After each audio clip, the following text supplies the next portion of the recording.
Well, good evening, everyone, and welcome. Thanks for tuning in this evening for our online Bible study. Let's get into it. I welcome you. If you are new to this study, I'm Pastor Dave St. Aubin, and it's a joy to be with you here this evening.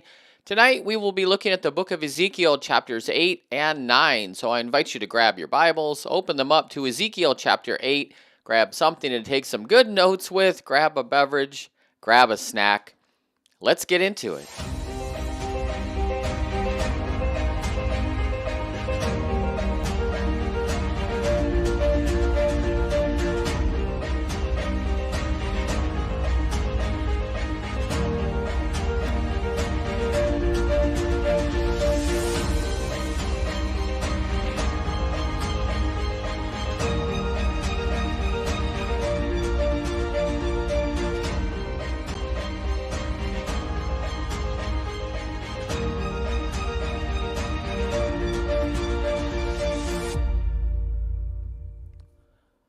Well, again, good evening and welcome, and thanks for tuning in. I pray that your day has been going well. Pray that you had a good weekend. Happy November. Good to be here with you again as we begin yet another week of study, journeying through the Bible one chapter at a time. We are now in the book of Ezekiel, and if you're new to this study, we began this study back in September of 2022 with Genesis chapter 1.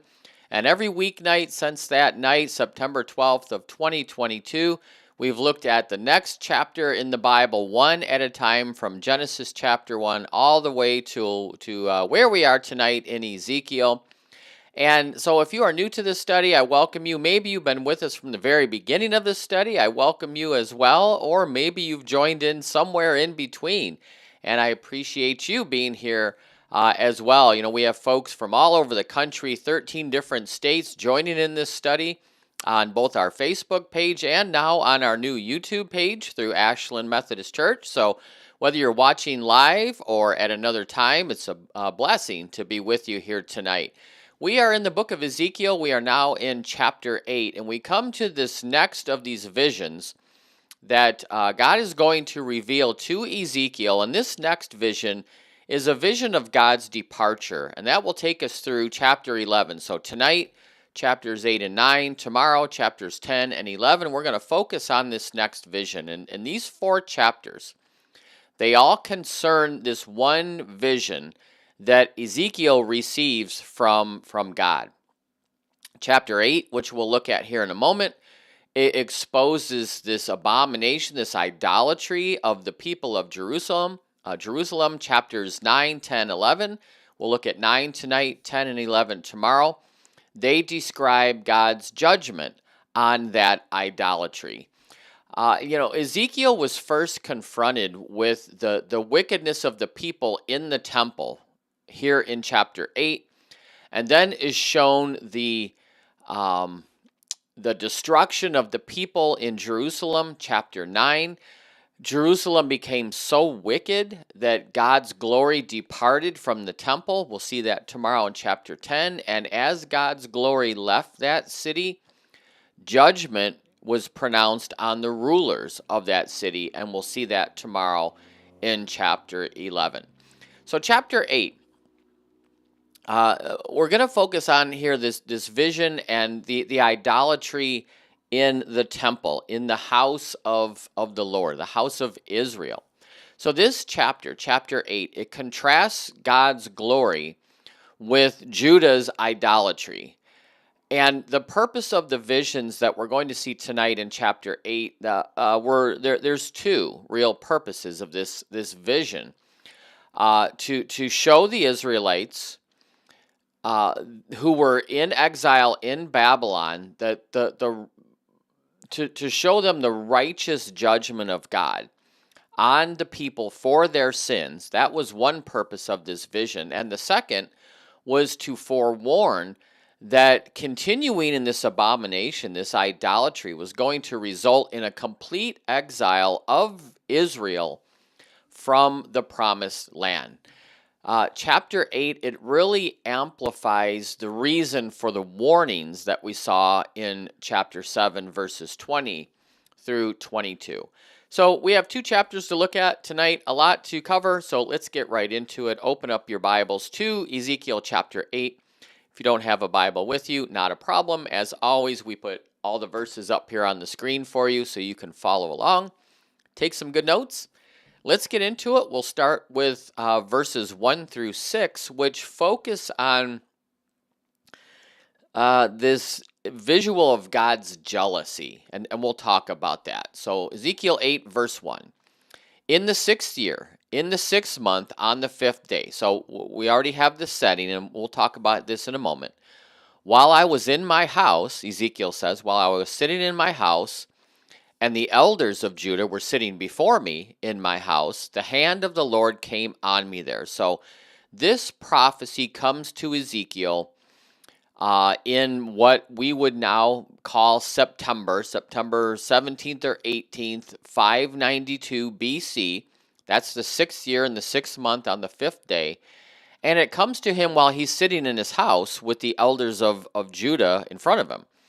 So this would have taken place, if you remember in chapters 3 and 4, we talked about Ezekiel having to lie on his side, on his left side, on his right side. This visual would have taken place, or this vision rather, would have taken place while Ezekiel was laying on his right side for part of the day, dramatizing God's judgment on Judah for their sins. And again, we saw that in chapters 3 and 4.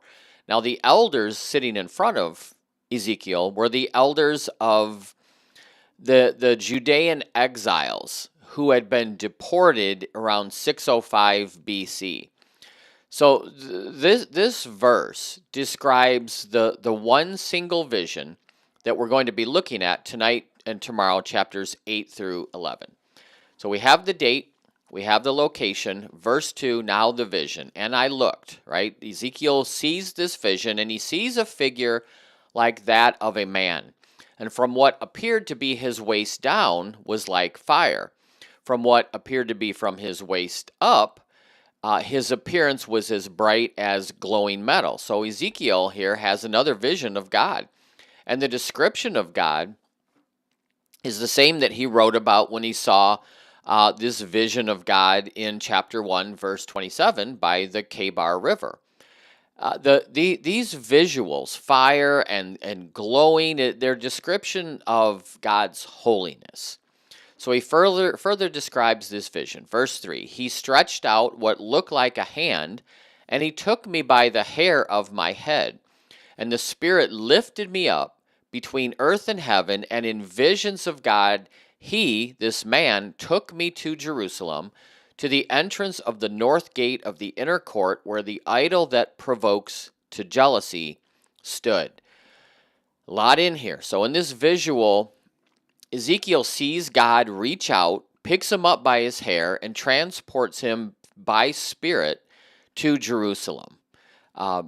Probably not a literal physical transport of Ezekiel by the hair. This is a visual, right? He's being transported by the Spirit, and God places Ezekiel down at the north gate of the inner court of the temple.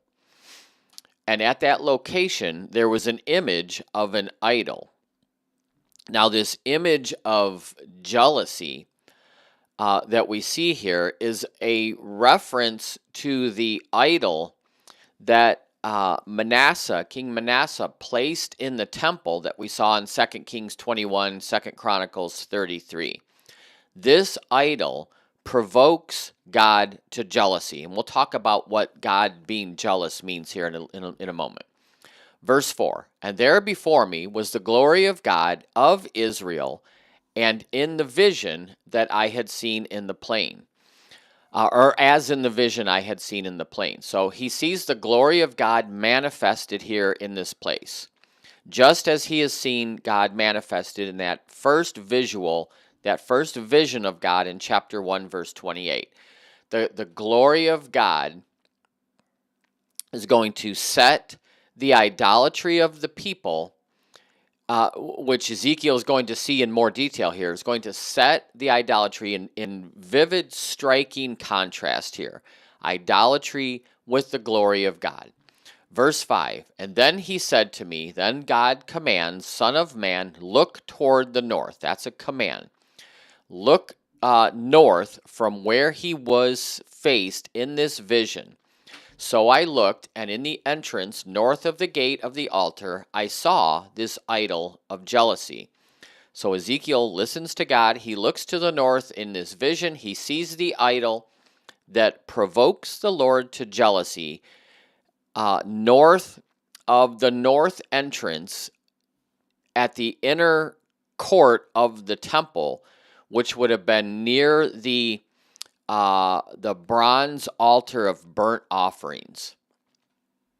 So, what is this idol?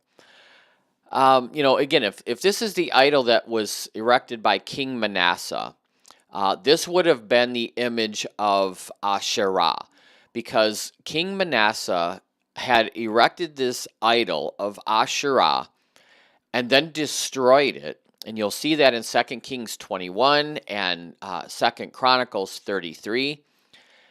And it was rebuilt after Manasseh destroyed it. And after it was rebuilt, then King Josiah, who put all these reforms in place to try to purge the nation of idolatry, after it was rebuilt, King Josiah destroys it, this rebuilt version of this idol, and you'll find that in 2 Kings 23, verse 6. So why was this erected again after Manasseh destroyed it? Well, probably the people did it, and then Josiah destroys it again, and then a possibility is after Josiah dies, then the people rebuild it again. But we really don't know how it came to be. This is a vision that Ezekiel is seeing. But this is an idol that provokes the Lord to jealousy. Now, any idol out there, any idol is going to provoke the Lord to jealousy, because God is the only true God. And God is jealous, not in the same sense we get jealous. God becomes jealous in the sense that he doesn't want people to pursue idols, because idols, they divert people away from God and eventually will destroy people. So God doesn't become jealous of the idol. God becomes jealous of our affection to the idol. God does not desire that any would be separated from him, which includes through idolatry. So that's what that means when he is jealous for us. He doesn't want us to turn our affection away from him, the one true God, to these idols, whatever that is. Verse 6. And then he said to me, then God asks a question, Son of man, do you see what they are doing? The utterly detestable things that the Israelites are doing here, things that will drive me far from my sanctuary. So God asks him a question. Do you see these great abominations taking place that the people are practicing in Jerusalem, in this temple of worship, in this sanctuary? It was so bad that God was going to remove himself from this temple. But the final verse, you will see things that are even more detestable. And in spite of how bad this is, the Lord is telling Ezekiel that he's going to see worse abominations than this one of this idol worship in the temple. Verses 7 through 13, now we come to this idolatry of the elders. Remember, there were elders sitting in front of Ezekiel when he received this vision. So verse 7. And then the Lord brought me to the entrance of the court, and I looked, and I saw a hole in the wall. And he said to me, Son of man, now dig into the wall. So I dug into the wall, into this hole, and I saw a doorway. So God brings Ezekiel in this vision through the Spirit to this unidentified entrance to the temple courtyard. And here Ezekiel sees a hole in this wall, and at God's command, Ezekiel starts to dig through the wall at this hole. And as he digs through, he discovers an entrance. Now, there's no other references to a solid wall between the inner and outer courtyards of the temple that was constructed by Solomon. There's no references to a room within the wall or any rooms within the wall. So this is a vision, and visions frequently in Scripture, they don't correspond to reality in every single particular instance, right? This appears to be one of those types of phenomena where Ezekiel sees a vision of something that physically doesn't really necessarily exist. But we'll talk about what this means here now. Verse 9, and he said to me, go in, see the wicked and detestable things they are doing there. In verse 10, so I went in, I looked, and I saw portrayed all over the walls all kinds of crawling things, all kinds of unclean animals, all the idols of Israel. And we'll talk about that here in a second too. But following God's instructions, Ezekiel goes in, he digs through this wall, he goes in through this entrance, he finds himself in a chamber that is filled with images carved into the wall. And in these carved images, the people of Judah are worshiping them, worshiping these idols.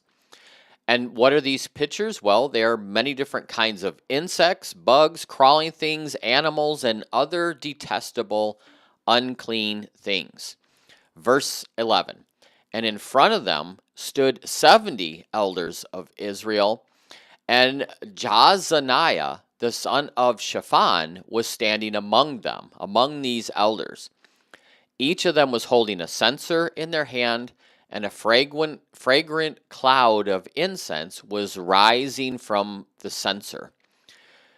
So Ezekiel sees 70 of the elders of Israel, including Jaazaniah. Jaazaniah means God hears, or God listens. So he sees these 70 elders, including Jaazaniah, who was the son of Shaphan. We'll talk about who that is. And they're all holding these censers, and they're worshiping these idols, and the incense is rising from the censers. Essentially, these elders are acting like priests, which they are not. So this is a false worship along with idolatry. Now, Jaazaniah, he's the son of Shaphan, and in this case appears to be Shaphan, who was Josiah, King Josiah's secretary of state, so to speak, and that we find in 2 Kings. Now, if that's who this is, if it's the son of Shaphan, that indicates a spiritual deterioration of the leadership of Judah. The fact that these leaders are acting as priests in this false worship, worshiping these false idols. Now, what are these images? Well, they're described as these creeping things, these animals. What essentially these are Egyptian gods. And since these elders are worshiping in secret, remember Ezekiel had to dig through a wall to come into this hidden chamber. These elders are acting as priests, which is a false worship. They're burning incense before these images, which is idolatry, and these idols are Egyptian gods. When we go back to Jeremiah, the elders of Judah at various times, many times, advocated reliance on Egypt. And so now they are worshiping these Egyptian gods in secrecy, acting as priests.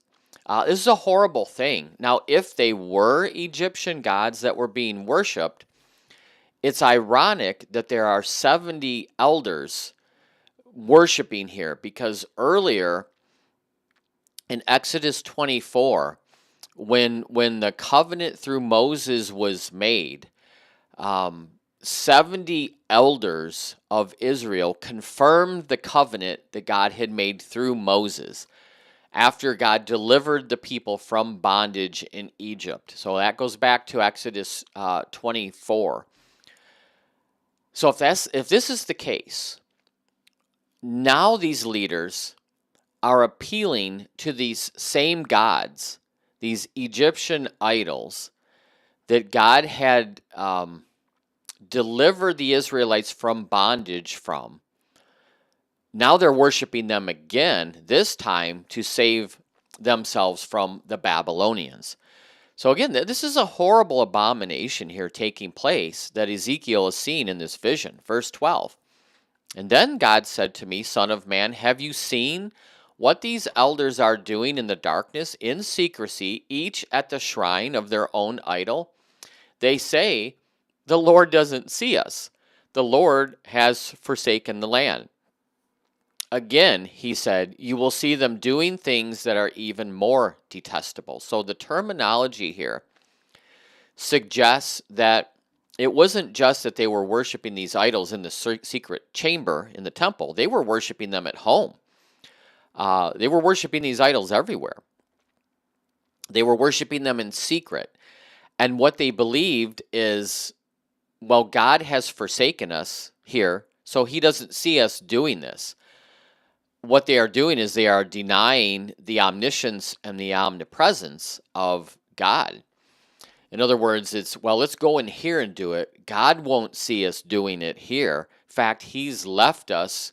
He's left the land, so he's not going to see what we're doing anyhow. This is blatant abomination in the eyes of God. Yet, God says, Ezekiel, you're going to see even greater abominations than these. And now we come to verses 14 and 15, which are focused on the idolatry of the women. So verse 14, then he brought me to the entrance of the north gate of the house of the Lord, and I saw women sitting there mourning the god Tammuz. We'll talk about who Tammuz is, but God then brings Ezekiel to the north entrance of the inner temple courtyard in this vision. And there Ezekiel sees these women mourning, weeping for Tammuz. Who is Tammuz? Tammuz was a god of fertility. Tammuz had connections in a way to the Canaanite god Baal and the Greek god Aphrodite. This was a fertility god. And at this point, it's speculated that Tammuz had died, and the women are weeping for the death of this god of fertility. After the exile concluded, the Hebrew calendar changed to include a month called the month of Tammuz. It was the fourth month. It was around what we have on our calendar, June or July, which is the time of the harvest of grapes. So worshiping this god of fertility that has died is an indication that the women of Judah are weeping because they believe that provision has been removed. Tammuz was the only one that could help them, and now that God is dead. And that the Hebrews continued that name Tammuz in their calendar. It really suggests the impact that this pagan worship had on Jewish life and worship, and worship, both during the exile and after the exile. These were grand abominations in the eyes of the Lord. And verse 15, and then the Lord said to me, do you see this, son of man? So do you see the abominations taking place in your tent? Do you see them taking place in the temple? Do you see them taking place in the outer courts by these women? But you're going to see even more detestable things than this. So God is making sure Ezekiel sees these things. But he's assuring them, you're going to see even worse, greater abominations than these. And that leads to verses 16 through 18, which is the idolatry of the priests. So you see how it's ramping up from the leaders to the common, to the women, now to the priests, whom these 70 elders in this hidden chamber were acting as if they were priests. Now we see the actual idolatry of the priests. So verse 16. Then he brought me to the inner court of the house of the Lord, and there at the entrance to the temple, between the portico and the altar were about 25 men. And this is interesting here how it's worded. With their backs toward the temple of the Lord, their faces toward the east, they were bowing down to the sun. So God next takes Ezekiel in this vision to the main entrance to the temple, to this place between the altar of the burnt offerings, which is in the outer court, and the temple porch, the entrance into the inner court. And here Ezekiel sees 25 men bowing down to the ground, significantly with their back to the temple. And they are facing the east, worshiping the sun. The law through Moses it forbid this, worshiping the sun, Deuteronomy 4. King Manasseh, when he constructed this Asherah idol in the temple, he also promoted worshiping the sun in Judah, 2 Kings chapter 21. So worship of the sun was forbidden under the law through Moses, but it was widespread through the pagans in this time. The worshiping the sun was deeply rooted in pagan worship. And to the Israelites, the sun was a member of the heavenly host, viewed as being the part of the heavenly assembly, which could explain why these men were worshiping the sun at the temple. But this was a forbidden practice. They had their backs to where God was in the Holy of Holies, and their faces were to the sun. Even greater abominations I will show you as the leaders of the country, the spiritual leaders, turn their back to God and turn their faces to the sun. Verse 17, and then he said to me, have you seen this, Son of man? Is it a trivial matter for the people of Judah to do these detestable things that they are doing here?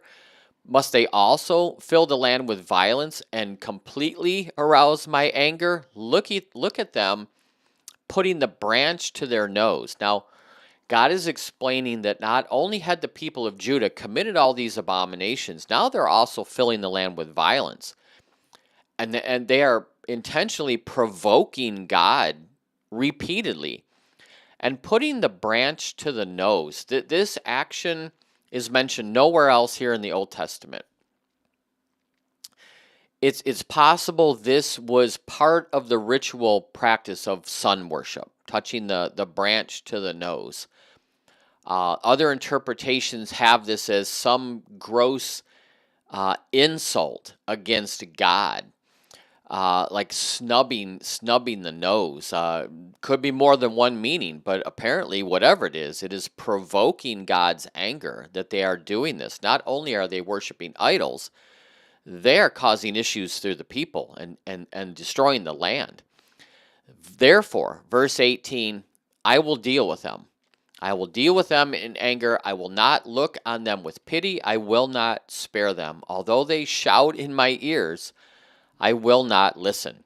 So God is promising to deal with the people through his wrath. And he's not going to pity them. He's not going to spare them. Even though they're going to cry out to him loudly for mercy, God is not going to listen.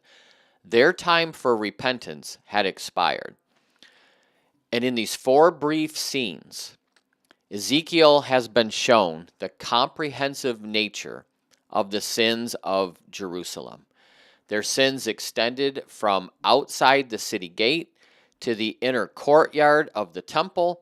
It involved men, it involved women, it involved 70 elders, which was symbolic of the leadership of the people. It included idolatry from all sorts of surrounding nations, Canaanite gods, Egyptian gods, Babylonian gods, all kinds of gods, male and female, these creatures, human figures, animals, stellar bodies.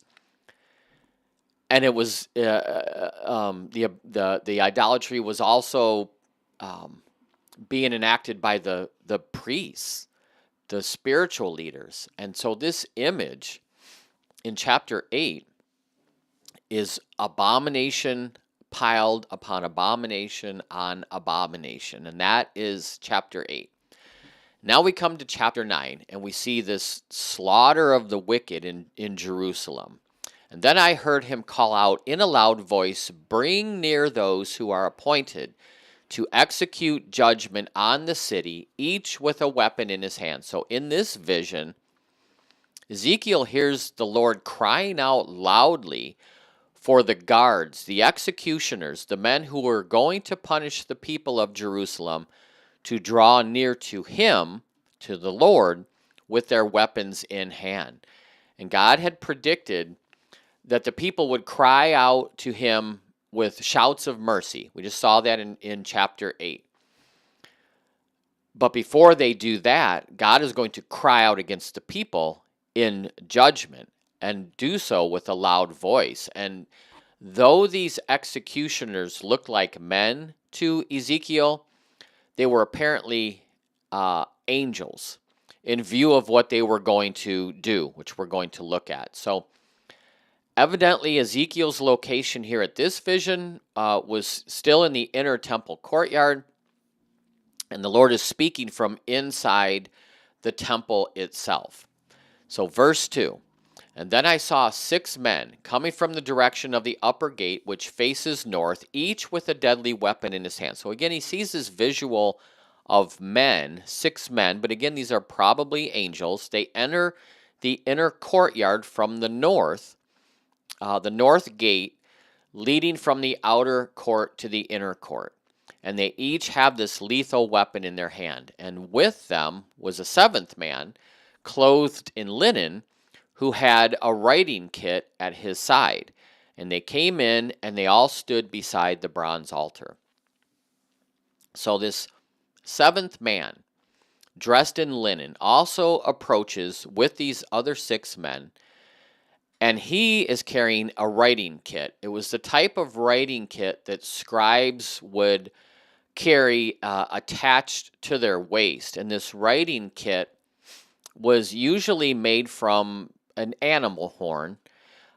It would have a pallet with a slot for different types of pens, like a pen, and a hollow place for 2 kinds of ink, usually black and red. This is what professional scribes at the time would carry when they were to write things down. They would carry this horn with this palette with different writing instruments and different types of ink.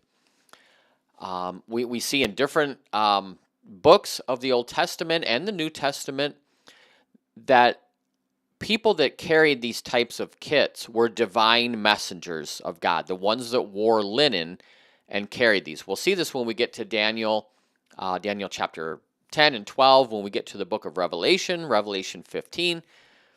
That was the role of these men that wore linen with these horns, with pens and ink. They were the scribes, divine messengers. So these men, they enter the inner court. They stand by the brazen altar. Their number totals 7, which in Scripture indicates completeness. So this is a complete work of God. These 7 men were going to carry out God's judgment completely. Verse 3, "Now the glory of God, the God of Israel, it went up from above the cherubim where it had been, and it moved to the threshold of the temple." So Ezekiel then sees the glory of the Lord move from the cherubim to the threshold, from the cherubim in the courtyard to the threshold, the main entrance of the temple. This is the departure of the glory of the Lord. And the departure of the glory of the Lord from Israel is one of the basic disclosures of this book. And so Ezekiel is tracing this very carefully for us in its different stages. So here it begins, the glory of God leaving the temple where God dwelt.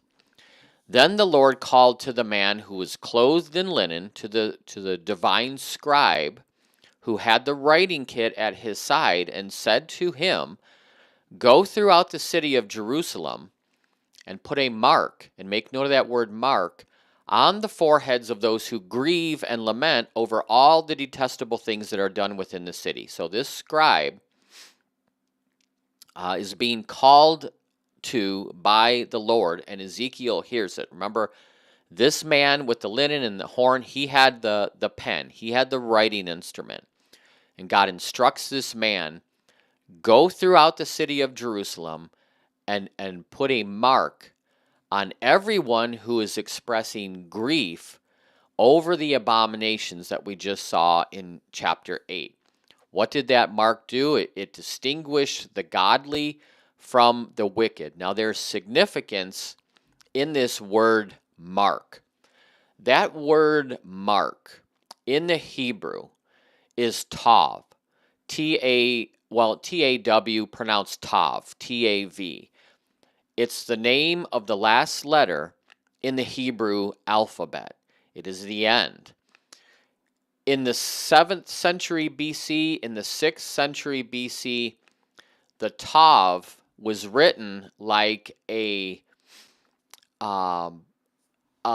X with a sloped cross. So almost like our capital X looks today. What does that represent?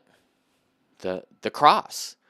And of course, Ezekiel, he can't have thought of the symbolism that we as Christians understand the cross today. And this isn't necessarily a prediction of the cross of Christ, but it is a very remarkable coincidence that the mark that this angel is going through Jerusalem, marking on the heads of those who are repentant, looks like a cross. This is one of the many examples in Old Testament prophecy where these prophets spoke better than they knew, right? We can discern this today. Ezekiel would have had no clue what that meant, but he's sharing it with us because God is sharing it with him. The Word of God is just, it's an amazing, amazing thing. And when we dive into it like this, it helps to bring some better explanation. So verse 5, Ezekiel hears God instruct this man, this scribe, to go through, mark the foreheads of the repentant. And then verse 5, and as I listened, God spoke to the other 6 men, follow him, follow that 7th man, and kill, without showing pity, without showing compassion. So God instructs these other 6 men, and Ezekiel hears this, to follow the scribe with the writing case, with the pen, and anyone who does not have that mark on them are to be killed. Verse 6, slaughter the old men, slaughter the young men, slaughter the women, the mothers, the children, but don't touch anyone who has the mark. Begin doing this at my sanctuary. So they were to start from the temple and then make their way into the city and show no mercy on anyone who lacked that mark. And so they began. They began with the old men who were in front of the temple. So these 6 men, they hear their assignment. The 7th man goes out. He begins marking their heads. And again, these have to be some type of angelic creatures to carry out this work. And they start with the elders of Jerusalem who were in front of the temple. Why is that significant? Judgment begins with those who were closest to God, who had sinned against God and were unrepentant against God. And that's where this judgment begins, with the elders close to the temple. Verse 7, and then he said to them, defile the temple, fill the courts with the slain, go. So they were to begin to kill the people, but then they were supposed to go into the temple and kill the people in the temple, in the courtyards, even though by doing that, it defiled the temple. In other words, a dead body in the temple defiled it. It made it ritually unclean. And what this indicates is that God's justice was much more important than what the people's ritual cleanliness they thought they should have. God's judgment was coming wherever they were. They weren't going to hide. So, next verse. So they go out, they begin killing throughout the city. So these 6 men, they carry out their orders, right? And they begin to kill everyone without the mark. Verse 8. And while they were killing, and I was left alone, so apparently Ezekiel has this mark. While they were killing, I fell down crying, saying, Alas, sovereign Lord, are you going to destroy the entire remnant of Israel in this outpouring of your wrath in Jerusalem? So Ezekiel sees these men going out, killing everyone in the temple area. He alone remains alive, and he falls down again, flat on his face before the Lord, and begins to earnestly cry out in prayer for mercy. God, are you going to destroy even the faithful remnant with your devastating judgment? Ezekiel here clearly feels deeply for his people. Sinful as they were, he has, he's compassionate here, right? God, are they all going to suffer your punishment, knowing that they were, but he's still grieving this situation. And God answers Ezekiel's prayer, and he said, the sin of the people of Israel and Judah is exceedingly great, Ezekiel. The land is filled full of bloodshed. The city is full of injustice. They say, the Lord has forsaken the land, and he doesn't see us. God replies to Ezekiel that the wickedness of the Israelites was exceptionally great. Bloodshed filled the land, perversion filled the land, all because the people had concluded God had abandoned them. And God's not going to see what we're doing. And because God doesn't see what we're doing, he can't take any action against us, regardless of what we do. It was as if the people were saying God is blind. He can't make it back to us. It's the same as people today saying God is dead. The people of Israel were trying to say is that God had forsaken the earth. Why would they say that? Because they had forsaken God. And so they're blaming it all on God. Verse 10, God continues, and so because of that, answering your prayer, Ezekiel, I will not look on them with pity, and I will not spare them. I will bring down on their own heads what they have done. So God, answering Ezekiel, promising to spare no one without that mark, promising to have no pity, to bring punishment on the consequences of the actions of the Israelites. God had not abandoned his people, but he knew the wickedness of the people, and he was going to punish them for it. And though they all thought God can't see us, he very well could and did. Verse 11. And then this chapter concludes, then the man in the linen, the scribe with the writing kit at his side, brought back word saying, I have done as you commanded. It is completed, right? This man with the horn, with the ink, returns to the Lord, reports that he has carried out his assignment as instructed. There were some that he was able to mark, and they remained alive.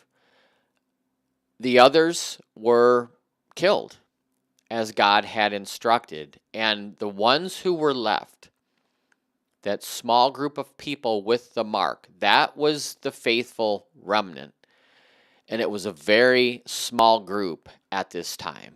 And that is Ezekiel chapter 8 and chapter 9. And I pray that that has been a help to you in discerning through this vision.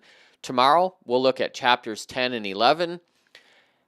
And those two chapters really get into the departure of God's glory from the temple that we saw here in chapter 9 beginning to happen. Remember, Ezekiel is going to lay this out for us in very great detail because this is an important part of this punishment coming upon the people.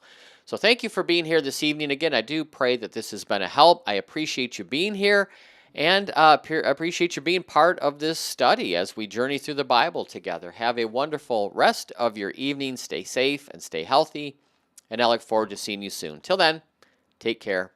God bless. Bye-bye.